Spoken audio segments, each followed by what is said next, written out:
السلام علیکم، آپ سب کا کیا خیال ہے اس میں؟ ایک خاتون سے ہوائی اڈے پر جہاز کے انتظار میں وقت ہی نہیں کٹ رہا تھا تو کچھ سوچ کر دکان جا کر وقت گزاری کے لیے ایک کتاب اور کھانے کے لیے بسکٹ کا ڈبہ خرید لائی اور واپس انتظار گاہ میں جا کر کتاب پڑھنا شروع کی۔ اس عورت کے ساتھ ہی دوسری کرسی پر ایک اور مسافر بیٹا کسی کتاب کا مطالعہ کر رہا تھا۔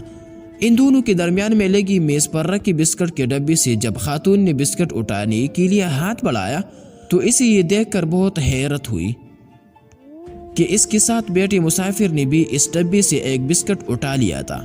خاتون کا غصے کے مارے برا حال ہو رہا تھا، اس کا بس نہیں چل رہا تھا، ورنہ تو وہ اس کے منہ پر اس بے ذوق اور بے ادبی کے لیے تپل تک مارنے کا سوچ رہی تھی۔ اس کی حیرت اس وقت دو چند ہو گئی جب اس نے دیکھا کہ جیسے ہی وہ ڈبے سے ایک بسکٹ اٹھاتی وہ مسافر بھی ایک بسکٹ اٹھا لیتا۔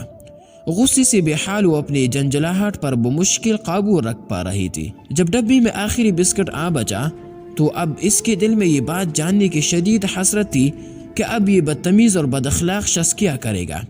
کیا وہ اب بھی اس آخری بسکٹ کی طرف ہاتھ بڑھائے گا یا یہ آخری بسکٹ اس کے لیے رکھ چھوڑے گا؟ تاہم اس کی حیرت اپنے عروج پر جا پہنچی جب مسافر نے اس آخری بسکٹ کو دو حصوں میں تقسیم کر کے آدھا خود اٹھا لیا اور آدھا اس کے لیے چھوڑ دیا تھا۔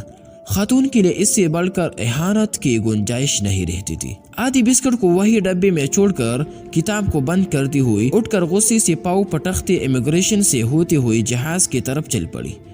جہاز میں کرسی پر بیٹھ کر اپنی دستی تیلی کو اس میں سے عینک نکالنے کے لیے کھولا تو یہ دیکھ کر حیرت سے اس کی جان ہی نکل گئی کہ اس کا خریدا ہوا بسکٹ کا ڈبہ تو جوں کا تو تیلی میں بند رکھا ہوا تھا۔ ندامت اور شرمندگی سے اس کا برا حال ہو رہا تھا۔ اسے اب پتہ چل رہا تھا کہ وہ ہوائی اڈے پر بسکٹ اس شخص کے ڈبے سے نکال کر کھاتی رہی تھی۔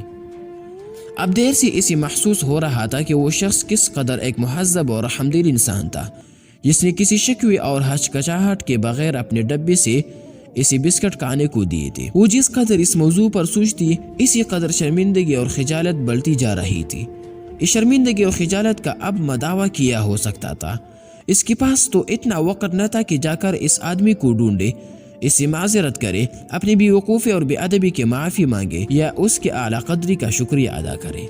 حاصل کلام اس لیے کہتے ہیں کہ کسی کے بارے میں رائے قائم کرنے میں جلدی نہیں کرنی چاہیے، کیونکہ ضروری نہیں کہ آپ کی قائم کی ہوئی رائے ہی ٹھیک ہو۔